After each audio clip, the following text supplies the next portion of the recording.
The value of perceived value. Nobody has talked about this. Everybody is talking about कि this is the idea और इस idea को execute कैसे करें, या कोई मोटिवेशन दे रहा है, कोई इंस्पिरेशन दे रहा है, कोई कहानियां सुना रहा है। लेकिन कि जैसे कि ओयो ओयो की कहानी सुना दी, ठीक है, ओला की कहानी सुना रहा है कोई, ये सब काम नहीं करेगा। ठीक है, मेरी बात को हो सकता है बुरा लगे आपको, लेकिन ये सब काम नहीं करने वाला। क्योंकि बिलीफ से कुछ नहीं होता है, कहानी से बिलीफ आता है। और बिलीफ अच्छा है, एक लेवल तक अच्छा है, लेकिन हम पिछले 4-5 महीने में, 4-5 सालों में देख चुके हैं कि कितने लोग आए, केस स्टडी करके चले गए, और केस स्टडी करने के बाद आपने कुछ घंटा, आपको कुछ फर्क नहीं पड़ने वाला आपका। फॉरगॉटन मार्केटिंग जो है, वो नाम ऐसे ही नहीं पड़ा हुआ है इसका। तो what is the topic for today is the value of perceived value. और इसके ऊपर कितना भी बात करो, आई थिंक कम ही होगा। और देखिए, आपने देखा होगा कि कई बार क्या होता है कि आपके पास कॉल आता है बिजनेस में, और आपसे प्राइस पूछता है कस्टमर, और कस्टमर पहले ही एक प्राइस सोच के आता है कि 500 रुपये का होगा प्रोडक्ट या सर्विस होगी आपकी। और जैसे ही आप बोलते हो 1,000 रुपये, तो कस्टमर कहता है कि ये तो बड़ा महंगा बता रहे हो आप। कितने लोग के साथ यहाँ पे हो रखा है, बहुत लोग के साथ। क्योंकि कस्टमर एक वैल्यू सेट कर रहा है आपके बिजनेस में, पहले ही एक प्री कंसीव्ड नोशन बना के रखा हुआ है। वो क्या है बेसिकली समझने की कोशिश करेंगे। कस्टमर ने आसपास से पता किया, या कहीं से उसने कुछ सोचा अपने हिसाब से, और उसने एक वैल्यू सेट कर ली कि कितने का होगा, 500 रुपये का होगा ज़्यादा।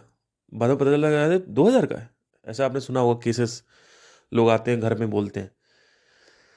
क्योंकि एक, जब कोई आता है आपके पास, और अब अगर आप कमोडिटी बिजनेस में हो, कमोडिटी बिजनेस का मतलब होता है एक ऐसा बिजनेस जो सभी लोग कर रहे हैं। वही वही बिजनेस जो है, वो बहुत ज़्यादा रिपीटेटिव बिजनेस है। और जैसे कि जूता बेचना, परचून की दुकान, मेडिकल स्टोर, ये सब कमोडिटी बिजनेस है। कमोडिटी बिजनेस में क्या होता है कि जो डेली नीड्स होती है बेसिकली, उसको हम कमोडिटी बिजनेस कहते हैं। ठीक है, it's you are a commodity. ठीक है, जैसे कि सॉल्ट कमोडिटी है, फूड आइटम्स कमोडिटी है, सब्जी कमोडिटी है, ये सब कमोडिटी बिजनेस है।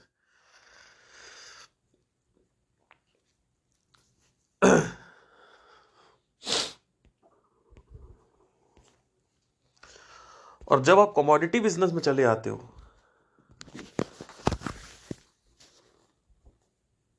या बेटर स्टिल कमोडिटी बिजनेस की तरह आप अपना बिजनेस करने लगते हो, जैसे सब्जी जो बेच रहा है, तो 10 रुपए किलो तो 9 रुपए किलो कर दिया उधर जाके, तो फिर आपका जो मामला है वो खराब हो जाता है, क्योंकि अब आपका जो प्राइस है वो गिर जाता है। तो आदमी का, जो आपने 500 बोला, तो आदमी को वैल्यू लग रही है 200 रुपए की, लेकिन आपने बोल दिया 500 रुपए, तो वो हटे, वो कहेगा भैया नहीं कर पाएंगे। अब कभी कभी क्या होता है, बिजनेस जो होते हैं बहुत सारे, वो क्या करते हैं कि बहुत सारे बिजनेस अगर आप देखेंगे ध्यान से, ध्यान देंगे, तो बहुत सारे ऐसे बिजनेस होते हैं जहाँ पे वो कहते हैं हम तो इतना ही लेंगे, हमारा कम ज़्यादा नहीं होता है। और उनका कभी कभी कैसे लोग आ जाते हैं जो कहते हैं ठीक है भैया 1,000 रुपये ले लीजिए 500 रुपये की जगह। तो परसीव्ड वैल्यू का मतलब ये है कि एक प्री रिक्विसाइट जो इमेज है उसको, एक number one. Number two, product के ऊपर, सर्विस के ऊपर जो इमेज बनी हुई है पहले से ही वो। नंबर टू कि आपने कोई प्राइस बताया हो, कस्टमर को लगा कि ये तो 200 रुपए की चीज है और लग रहा है, लेकिन आपने 2,000 बता दिया।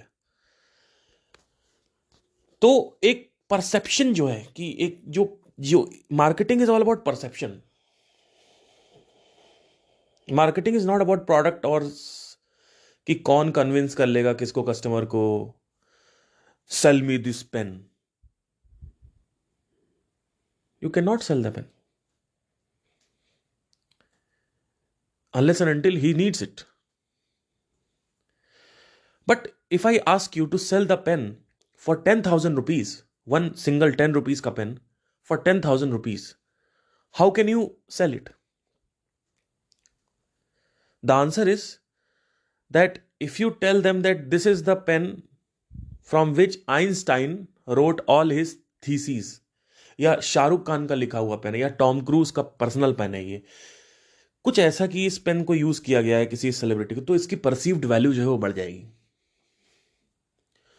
तो जैसे परसीव्ड वैल्यू बढ़ी, वो जेम्स बॉन्ड का टक्स, जेम्स बॉन्ड का कोट, जेम्स बॉन्ड का ब्लेजर, वो मिलता है $1,00,000 का, $2,00,000 का बिक रहा है, ठीक है, या $50,000, $20,000 का एक टक्स बिकता है उनका, कि उनका पहना हुआ, तो इट्स ऑल अबाउट परसेप्शन। सो सबसे पहले तो हमें समझना यह है कि हम अपने प्रोडक्ट का परसेप्शन कितना ज्यादा बढ़ा सकते हैं। Being a live band business, मेरा खुद का लाइव बैंड है, हम परफॉर्म करते हैं पार्टीज में। हमेशा मैंने एक चीज नोट करी कि जब कस्टमर वेबसाइट पे आता है, जब मुझे ये चीज नहीं पता थी परसीव्ड वैल्यू क्या होता है, तो कस्टमर जब वेबसाइट पे आ रहा है तो क्या देख रहा है। लेट्स से कि मेरी कस्टमर वेबसाइट पे आ रहा है और शाहरुख खान के साथ या सोनू निगम के साथ फोटो देख, या अरिजीत सिंह के साथ फोटो देख रहा है, तो ऑटोमेटिकली उसकी जो परसेप्शन है वो बढ़ जाएगी।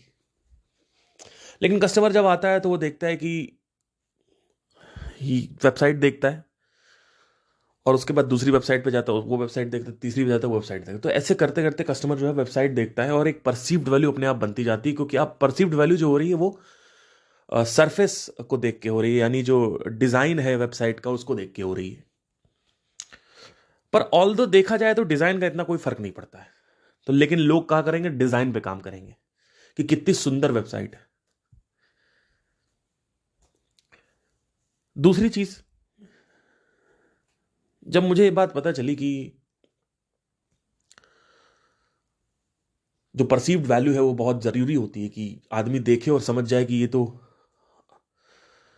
नॉर्मल बैंड है, 2 कौड़ी का बैंड है, या इसका जो भी इस बैंड के फॉलोअर्स कितने, तो बहुत सारी चीजें होती है, लाइक कितने फॉलोअर्स हैं आपके पेज पे, उसके साथ ही साथ, लेकिन अब मेरे 2.5 लाख फॉलोअर्स, लेकिन उसके बाद भी लोगों को उतना फर्क नहीं पड़ता है ना। तो क्योंकि कितनी भी मैं वैल्यू बढ़ा लूं, कुछ भी बोल दूं, जब उनके पास और सारी प्रोफाइल्स आ रही हैं तो वो ये नहीं देख रहे हैं, अभी वो कमोडिटी बिजनेस में आ गया है। समझने की कोशिश करिए, जब कस्टमर सर्च मोड पे होता है कि अब मुझे सेल डालनी है, तो हमारे पास टाइम नहीं होता कि हम एक परसीव्ड वैल्यू बना सके।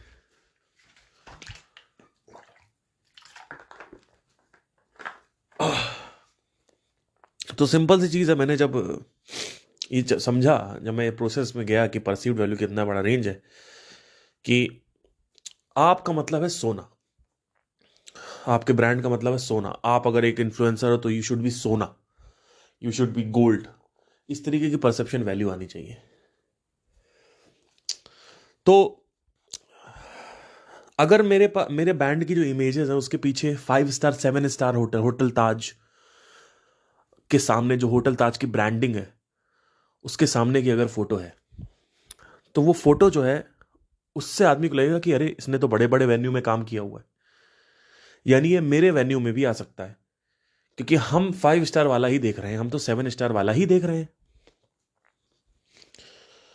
तो इसी वजह से फोटो खिंचवानी जरूरी होती है। हर एक वेन्यू पे जब भी आप जा रहे हो, फोटो खिंचानी जरूरी होती है, कि जिससे वो फोटो अपलोड हो इंस्टाग्राम पे या वेबसाइट पे आए, तो वहां पे दिखे कि हाँ भाई ये आदमी एक्चुअली है। एक ये चीज होती है।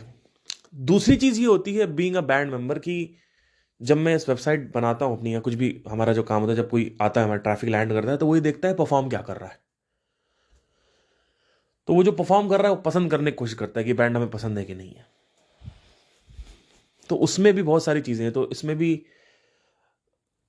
काफ़ी चीज़ें ऐसी होती हैं जो समझने लायक होती है, कि जैसे कि फॉर एग्जांपल अगर मैं ऐसा गाना परफॉर्म कर रहा हूँ जो उनके हिसाब से उनको पसंद है या फेमस गाने, तो उनको लगता है कि नहीं, दिस इज द बैंड। सो जो ये पूरा का पूरा प्रोसेस है ना, इसमें एक ऐसा अननोन बैंड जिनको कोई जानता नहीं है, उसकी ब्रांड वैल्यू बहुत कम होती है। तो चालू होता है एक बेसिक कमोडिटी प्राइस से, which is like 30,000 35,000, which is a commodity price. But band में 5-5 लाख 6-6 लाख रुपए भी लोग उठा रहे हैं बैंड। अभी जो पॉपुलर बैंड है, किसी की रील वायरल हो गई, या कोई अंबानी के साथ काम करने चला गया, या इधर कोई चला गया, तो इट्स कोई सेलिब्रिटी के साथ कर दिया उसने, तो या रील वायरल हो गई, लोगों तक पहुंच गया वो, लोग उसको जान गए, तो कहीं ना कहीं उनको 1.5-2 लाख 3 लाख की जो है वो उठाने लगते हैं। तो ये मैंने बैंड के परसेप्शन से बताया आपको कि this is the band perception, क्योंकि एंटरटेनमेंट में एक थोड़ा सा अलग तरीके का नजरिया होता है। एंटरटेनमेंट में आपको यह भी समझना पड़ता है कि आप कैसे नई कैटेगरी खोलें, नए तरीके से कैसे एंटरटेन करें जिससे आदमी की बोरियत ना हो। क्योंकि एंटरटेनमेंट का जो प्रॉब्लम है, पहले वो समझना जरूरी है। एंटरटेनमेंट का प्रॉब्लम है कि मैं बोर हो रहा हूं। एंटरटेनमेंट आया किस वजह से था, पहले ये समझना जरूरी, उसकी जड़ क्या है, boredom, the pain point of internet. जैसे आपसे मैं बोलूं कि why do want to learn marketing, so आप कहोगे मुझे पैसे कमाना है। फिर आप पूछोगे why do want to earn money, फिर आप कहोगे नहीं, मुझे कार खरीदनी है, सपने सपने पूरे करने हैं। But why do want to travel, why do want to have luxury car, because मुझे इससे मेरा स्टेटस अच्छा होता है। But why do want to have a good status, क्योंकि मुझे अल्टीमेटली अपने आप को ग्रैंड बनाना है इस दुनिया में। But why do want to be a grand person, grand क्यों बनाना है आपको? क्योंकि कहीं ना कहीं मैं अपने आप को डिप्रेस्ड और छोटा महसूस करता हूं। तो अल्टीमेटली आप अवे फ्रॉम पेन जा रहे हो, दर्द से दूर जा रहे हो। अल्टीमेटली जो आप जा रहे हो वो हैप्पीनेस की तरफ जा रहे हो, है ना? तो सारी जड़ जो है वो हैप्पीनेस ही है इसकी। अगर आप देखें हैप्पीनेस या फिर स्टेटस, क्योंकि that it makes me happy, luxury car because it makes me happy, it people will be jealous, so it makes me happy, and I want people to recognize me, so उससे क्या होगा, it makes me happy. But why do you want to be happy? Why do you want to be happy? This is a great question you have to ask yourself. Why everybody wants to be happy? Why not sad? Because this is how the nature has made it. But why the nature has made like this, इस question के बाद जवाब मिलना बंद हो जाते हैं। There is no, you can not tell कि यूनिवर्स क्यों बना, कहां बना, क्या हो गया, क्यों हो रहा है ये ऐसा। You can not. तो एक पॉइंट पहुंच जाएगा जहां पे आप कहोगे कि नेचर ने हमें ऐसा बनाया। Anyway, so it's all about like, so why do you.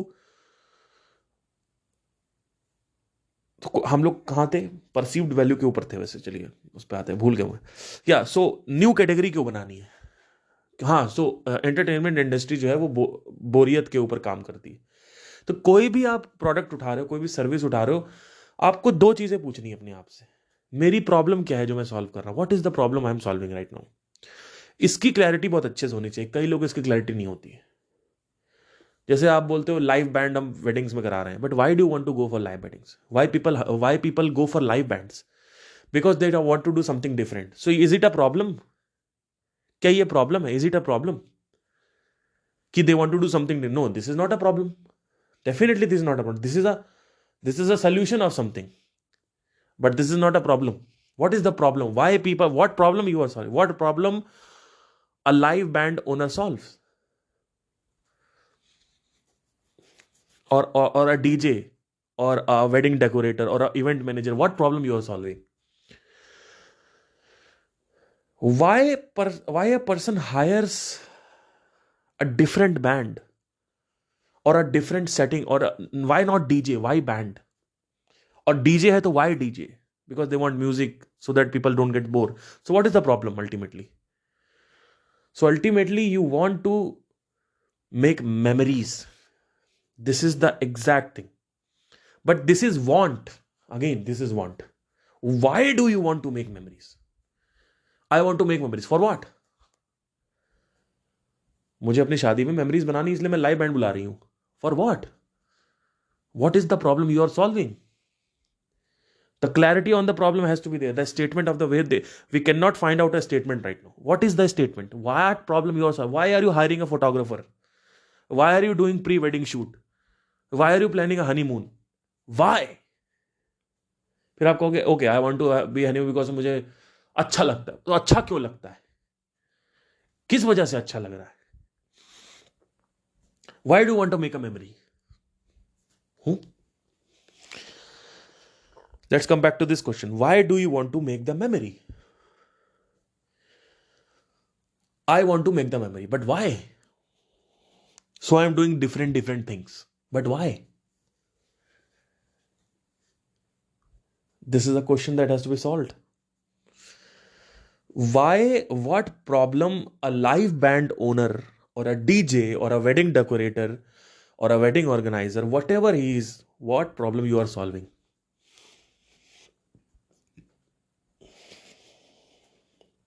This clarity must be there. What is the problem? Tell me. I want to have this. This is not a problem. This is a solution. This is a desire. Let us understand what is a problem, what is a desire, and what is a solution. There are 3 levels. ये अगर आप copy pen निकाल लें, please इसको लिखें, please. This is not spirituality channel.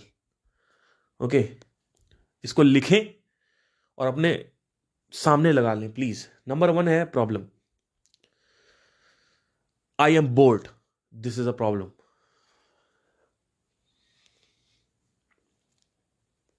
I am having pain. This is a problem. I want to be entertained. I want to listen a song. I want to watch a movie. This is a desire. Ultimately, it's all about entertainment. Then there is subcategories of entertainment. There is music, there is movies, there is football, there is sports, there is TV, there are gaming, there are a lot of things. So, सबसे पहले क्या है? I am bored. Now, I want entertainment. So, what can you do?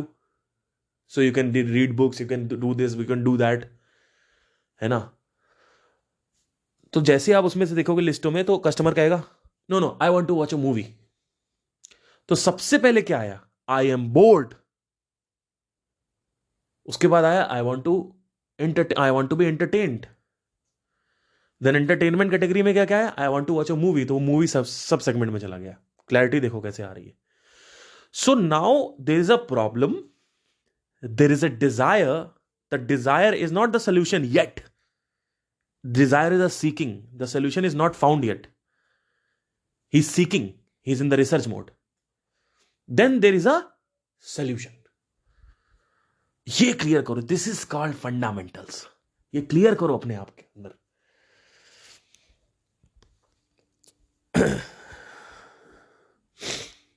So, in a case of live band,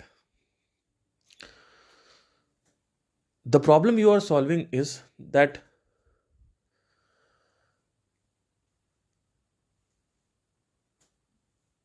I don't want to be bored.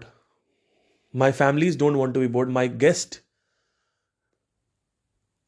don't want to be bored. So the problem you are solving is boredom. Every time you are hiring an entertainment, the problem you are solving boredom. Now once wedding बोरियत comes in, wedding boredom comes in, कि wedding में boredom, wedding को spark करना है. Spark क्यों करना है? Memory बनाना है. मेमोरी को बनाना है बिकॉज बोरिंग नहीं होना चाहिए.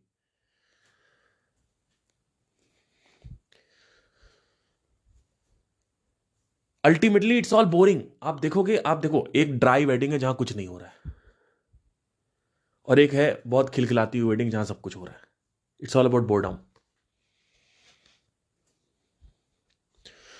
नाउ व्हाट हैपेंस इज कि जब मार्केट स्टार्ट हुआ ये वेडिंग का, let's explore this only, this example only. शुरू में शादियां हुई जहां पे कोई एंटरटेनमेंट नहीं था. फिर लोगों ने कहा कि ना थोड़ा थोड़ा एंटरटेनमेंट करना चालू करते हैं तो शहनाइयाँ वहनाइयाँ आई, है ना, शहनाइयाँ आ गई या संगीत होने लगे, ढोलक मजीरा बजने लगे। लेट्स, अब मैं बता नहीं रहा हूँ, मतलब मुझे नहीं पता क्या इतिहास है, मैं एक सिनेरियो इमेजिन कर रहा हूँ बस। इसमें मत चले जाना कि नहीं सर इसमें ये नहीं होता था पहले, शादी में वो नहीं होता था, ढोलक मजीरा बजने। फिर उसका अपडेटेड वर्जन है, तो अब आप देखोगे सब कैटेगरीज खुलती हैं।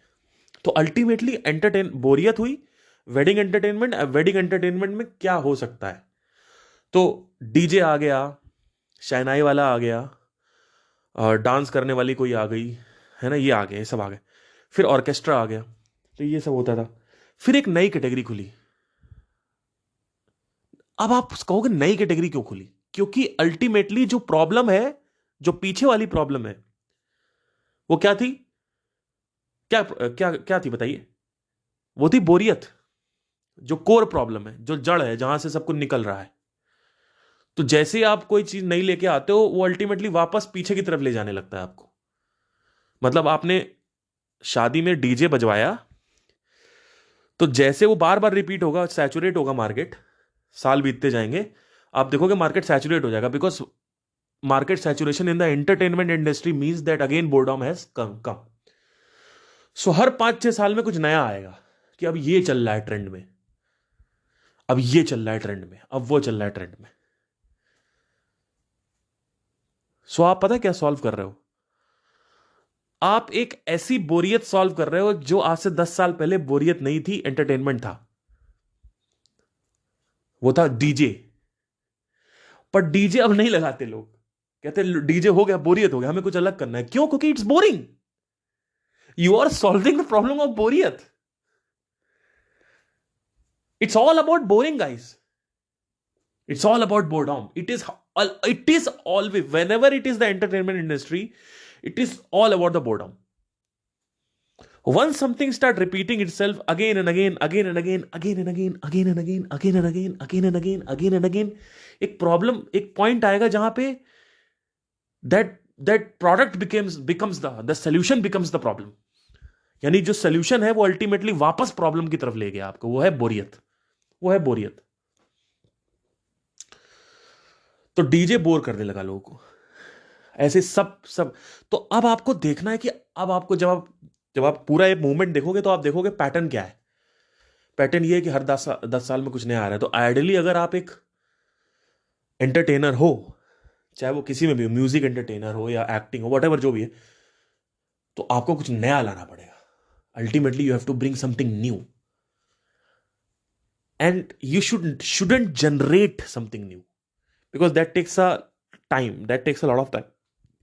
You pick up something which is very mildly present in the market, like there is something called as DJ with percussion. वो बहुत तेजी से भी चल रहा है।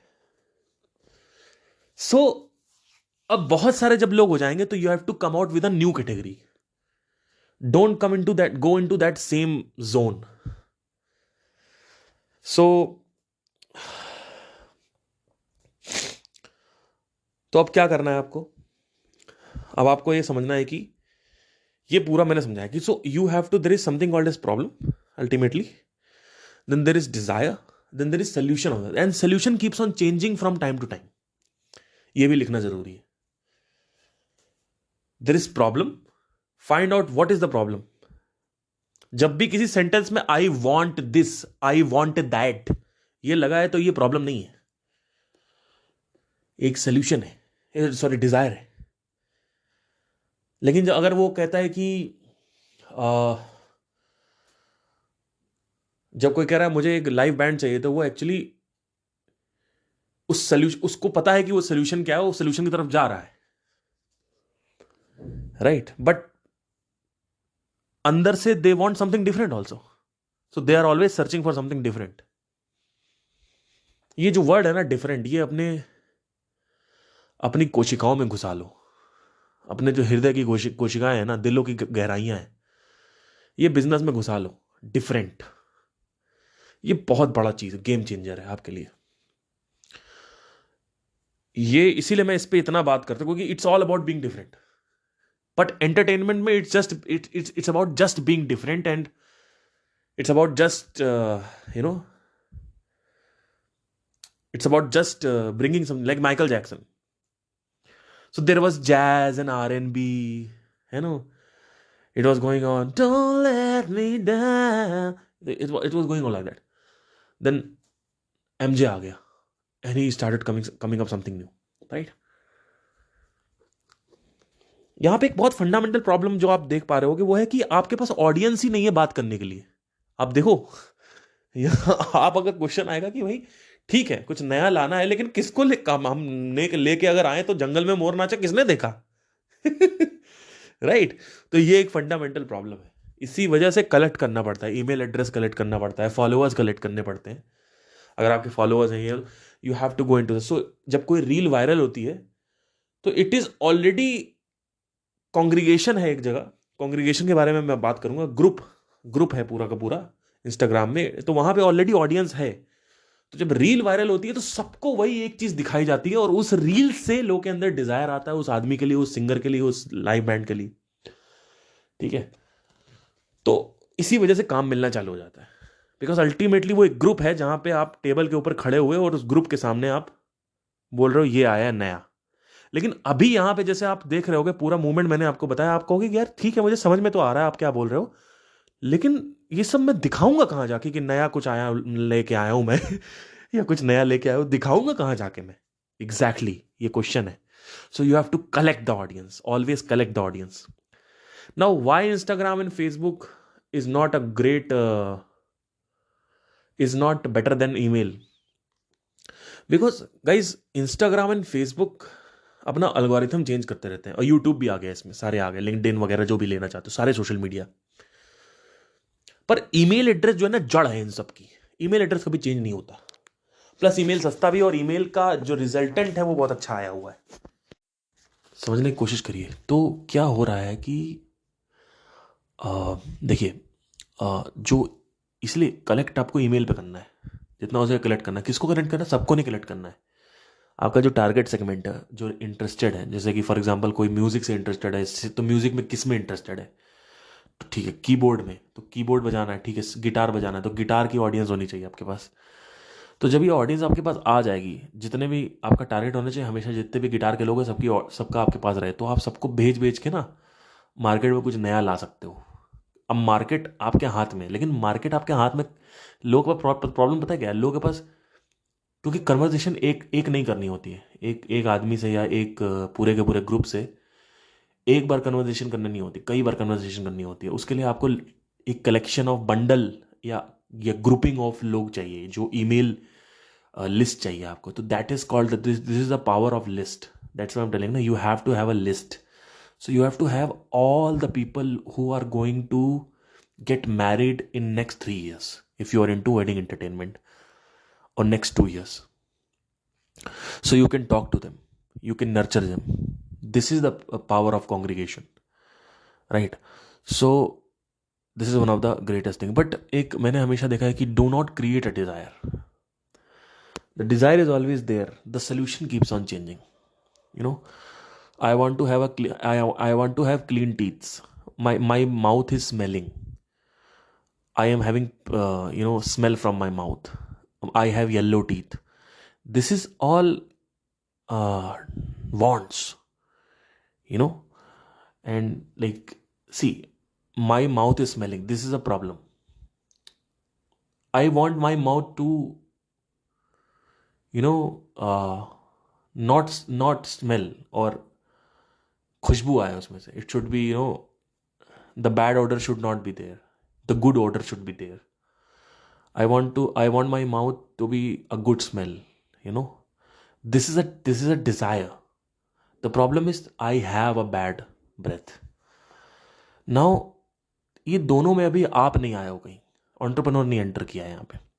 एंटरप्रेन्योर तीसरे लेवल पे एंटर करता है, सोल्यूशन पे. Okay, here is the solution. ये है सोल्यूशन. क्या करना है? दातून करिए. नीम के पेड़ से निकालिए, दातून करिए. अच्छा ठीक है, 10-20 साल दातून किया. एक काम करिए, कोलगेट आ गया, कोलगेट करिए. एक काम करिए, अब कोलगेट की जगह वो मैक्स फ्रेश आ गया, उसके अंदर वो भी आ गया. अब एक काम करिए, वो सब छोड़िए, सब बेकार है, सब घटिया है, और तंत कांति आ गया, उसमें क्या लौंग है और पतंजलि और हमारा इंडिया का कल्चर है उसमें. तो ये this is a better toothpaste, this is a better toothpaste, this is more better, this is more better. Don't go into the toothpaste industry. Then somebody came कि ठीक है एक काम करिए, आप टूथपेस्ट करने से बैड स्मेल नहीं खत्म होती, आप एक काम करिए लिस्ट्रीन करिए, लिस्ट्रीन, क्योंकि आपको कुल्ला करना पड़े, कुल्ले करने से वो बैड स्मेल कोलगेट से नहीं जाएगी, कुल्ले से जाएगी. So somebody came out in that. So solution kept on changing from years to years. If you see, the desire statement, the problem statement always remains the same.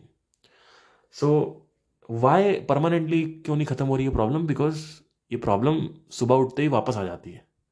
So it's the problem is recurring, it's a recurring problem.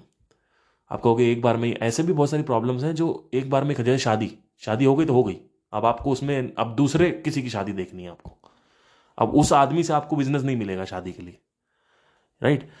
तो recurring problem नहीं है, one solution problem है ना, या one time occurring problem है, right? So that is there. So this is the fundamental. You have to be absolutely be clear about all these things. Clarity is business. You need to understand this. If you have clarity na in business, it's amazing. And try to focus on the perceived value. Like just talk about like how can I